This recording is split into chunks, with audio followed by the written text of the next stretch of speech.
accusing the federal government of weaponizing poverty and manipulating poverty for political gains. The spokesperson of the ADC, Bolaji Abdullahi, made the assertion in a statement saying the President Bola Tinubu administration is being dishonest in its claim of increased local food production and a reduction in the cost of food items.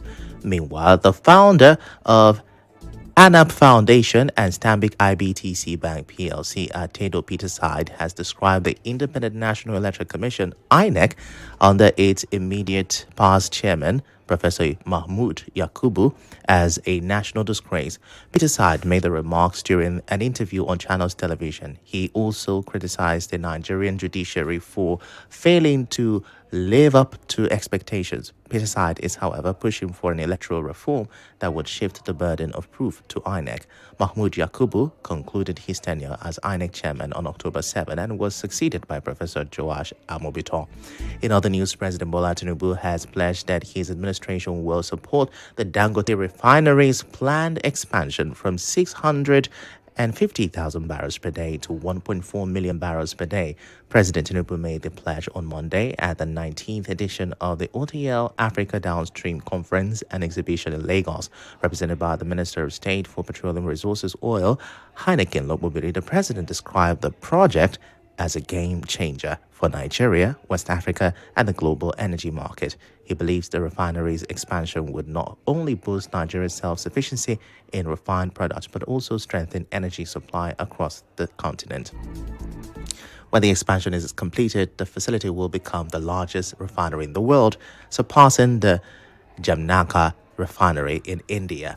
Still in the petroleum sector, the Nigerian National Petroleum Company Limited has reiterated its commitment to the development and revamping of the petroleum downstream across the country to enhance collaboration and drive efficiency in the sector. This assurance was given by the Group Chief Executive Officer Bayo Ojulari at the opening ceremony of the 2025 OTL Africa Downstream Energy Week in Lagos on Monday. Ojulari, who spoke on the theme Energy Sustainability Beyond Boundaries and Competition, says competition alone was no longer enough to drive efficiency. He says operators must embrace collaboration, sustainability, and resilience as the new benchmarks for success. Back here in River State, there is good news for residents of the Kalabari area and other parts of the River State. Governor Siminalayi Fubara says he is happy with the level of work going on at the Trans-Kalabari Road project. The governor said this on Monday when he visited the 12.2-kilometer road to see things for himself. He was taken around the project site in a boat. Governor Fubara said about 75% of the piling work, that is, the foundation work holding the bridges, has been completed. He said at this speed, he might be able to drive on the bridge in the next 6 months. This project is purely a very difficult project because of the terrain. But to the glory of God, this afternoon, I can attest to the report I've been receiving that 70%, almost 75% of the piling job, which is the key thing, have been achieved. And by the grace of God, in the next 6 months, very, very positive that if we're coming here for inspection, we might run through the bridge.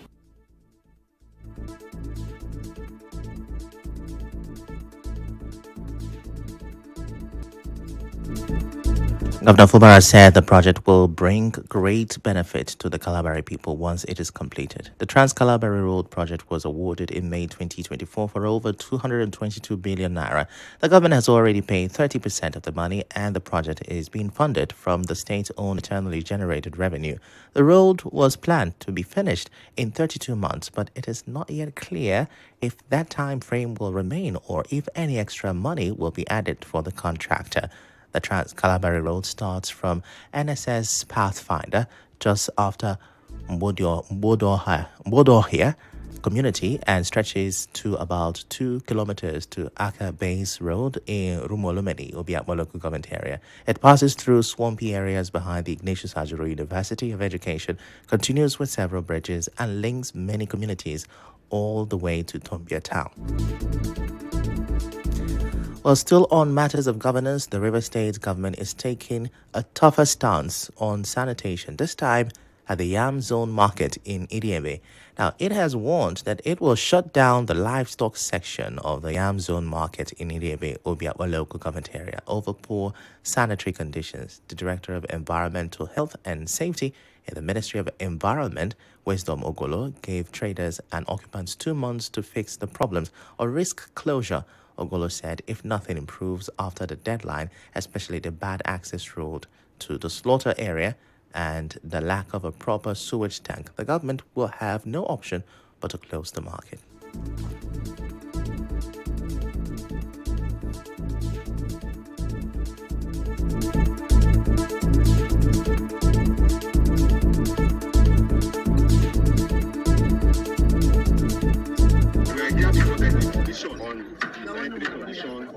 From our findings, we are going to issue you a notice on which we don't see. There's some countries that we know do okay, and not waiting. When we know do okay, we give on a time and waiting I need to do before time. And when we don't give on a this thing, we come back here, we come check, say whether on a don't do it, we tell on a to do. If on a no do when we come back, we can tell on a make it, make on a get very well. This market, it is me. Because we know the US of the public don't do business. Speaking with journalist Patrick Alieze, who had earlier petitioned the state government over the unsanitary conditions of the market, urged Governor Siminalayi Fubara to immediately close the gold section of the market, saying it poses a serious health risk. You should please, as a matter of urgency, go to Idiebe Yamzu Market, at the back of the Yamzu Market, where they are having the goat section. That place is more or less a mortuary. In fact, it's even worse than mortuary. You should go and see those of them that are into goat selling business, goat processing. That place has turned to a den for criminals. That place, state of that environment is deteriorating. I know they may not have known what is happening there.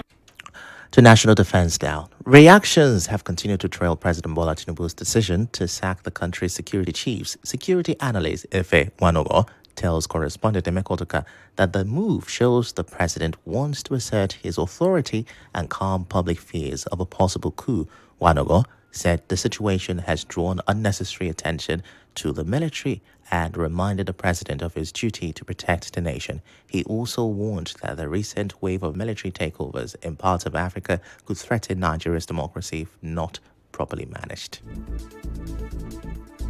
I believe the president is exercising his prerogative as commander-in-chief. Truth is that one cannot negate the possibility of a coup plot, knowing that coup plot is not very far away in our history. So to that extent, every commander-in-chief, every president will definitely be perturbed, and we want to ensure he has 100% loyalty, as the case may be, without any fear of removal. But from what the president has done now, which has taken many people by surprise, that is a form of also to show that he has restored confidence, right, that he's in charge, and he has put people he can trust in office. And just days after that major shake-up, President Tinubu met with the new military leaders behind closed doors at the presidential villa in Abuja. It is Tinubu's first official meeting with the new military leadership team. Last Friday, Tinubu sacked the former service chiefs in a major shake-up of the nation's military leadership. The presidency said the pre-discussions focus on national security priorities and strategic defense coordination.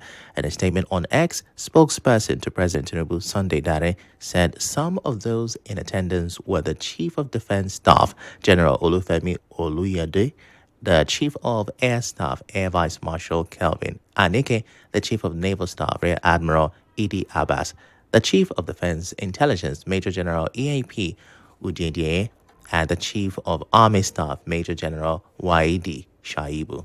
Back here in River State, there is relief for the 12 people who were accused of killing a police woman, Inspector Christiana Edekere.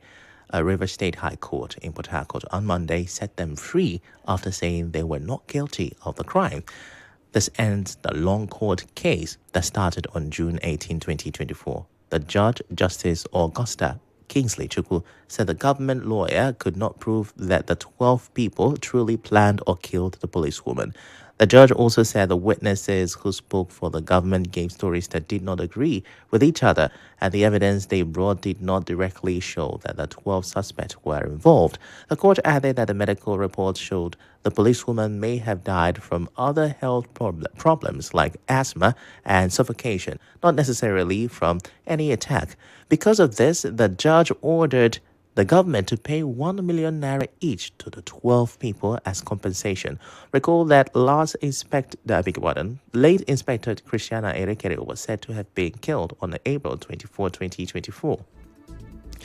During a stop and search operation at the Taba Police Division in Kana local government area, the people arrested were on their way from Delta State to Akwa Ibom for a traditional marriage. After the judgment, the late inspector's brother, Nkwe Bariledum, and her daughter, Fortune Erekere, said they were not happy with the court's decision. Today, we have seen the matter the way it goes, and I, in person, is not particularly satisfied about the way the matter was discharged. Because number one, there is an issue in question, and the issue is the disease, the dead lady that has children to take care of, that has mother and other relations to take care of. Because I'm not satisfied, but we have to go for appeal. They've killed someone, but today they free all of them that they should go. What about us? Who will take care of us? My own siblings and I will be suffering ever since we have not go to school. They don't go and know we are managed, and because we just people will go just like that. How about us? How about the person that died? What I want is justice for my mom. They're not supposed to free all of them just like that because they kill someone. We go on a quick break. When we return, more drama about to unfold in PDP as Sule Lamido threatens legal action. Details after this break.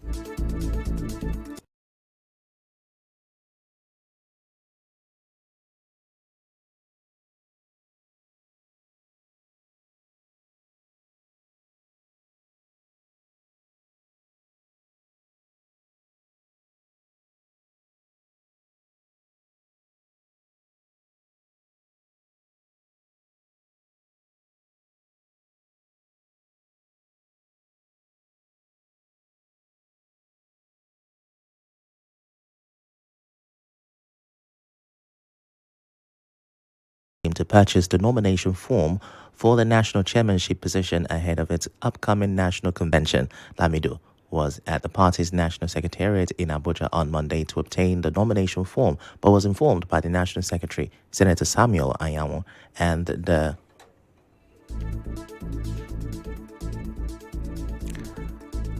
National Organizing Secretary Omar Bature that they had no information regarding the availability of the forms. Briefing journalists on Monday, the former Jigawa governor expressed dissatisfaction with the development, insisting that as a founding member of the PDP, he has the right to participate in the internal democratic process of the party.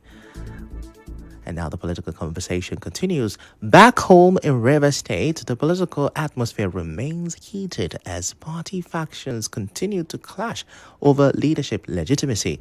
This is as the spokesperson of the Emeka Beke-led APC in the state, Darlington Wuju, insists the tenure of APC executives elected in October 2021 has been extended to December 2025 by the National Working Committee of the party. Wuju's claim comes despite the party national leadership recognizing the Tony Okocha-led faction. He spoke to correspondent Yoebi Oruwari. The tenureship of persons elected all over Nigeria on 16th October 2021 was extended by the neck of the party to December of 2025. Bearing any other political undercurrents, the neck of the party, which is the highest, the most powerful organ of our party outside of our convention or congresses, has extended tenure of elected state executives to December of 2025. On his part, former spokesperson of the Labour Party in Rivers State, Gogo Wellington, says the party currently has no recognized state working committee members. Wellington, who serves as the secretary, all state working committees were dissolved, and we are in a process of re-electing those state committees. And in all these states, we have the obedient movements currently standing in and working hard towards the re-emergence of the ESCOs of the Labour Party across board. The Labour Party in Rivers State is undergoing a process of change of leadership. We are at the very tail end of that process, and very soon the public will hear about the development. And now to health concerns. The Nigeria Association of Resident Doctors has written an open letter to President Bola Tinubu to draw his attention to what it describes as the worsening state of the country's health sector. NARD is calling for the president's immediate intervention. Resident doctors have outlined 19 demands, describing them as the minimum conditions required to avert a total and indefinite nationwide strike scheduled to begin on October 31st. And now, we bring you news from around the world.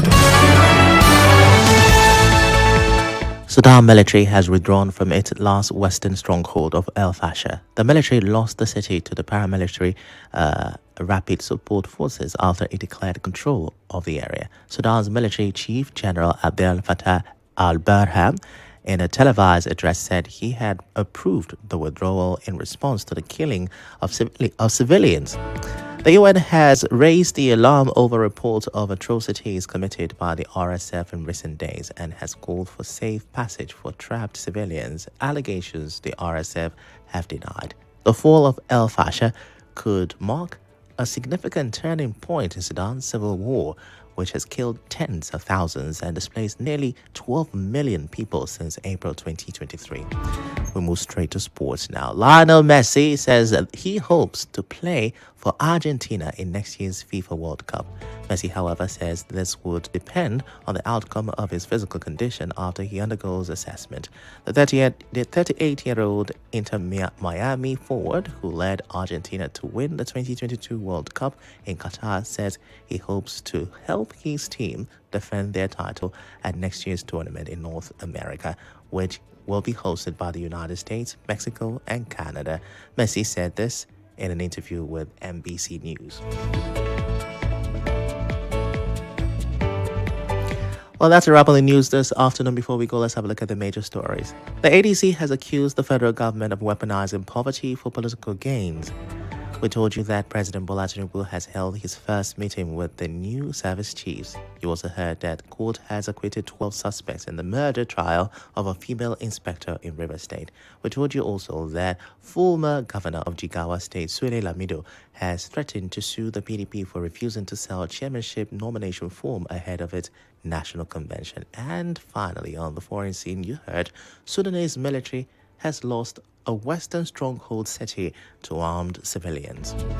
The news was edited by Ifunaya Obeme Ndukwe. To reach the news team, send an SMS or WhatsApp to 0808-721-7215. I'm Ifechukwu Muonyili. Many thanks for listening.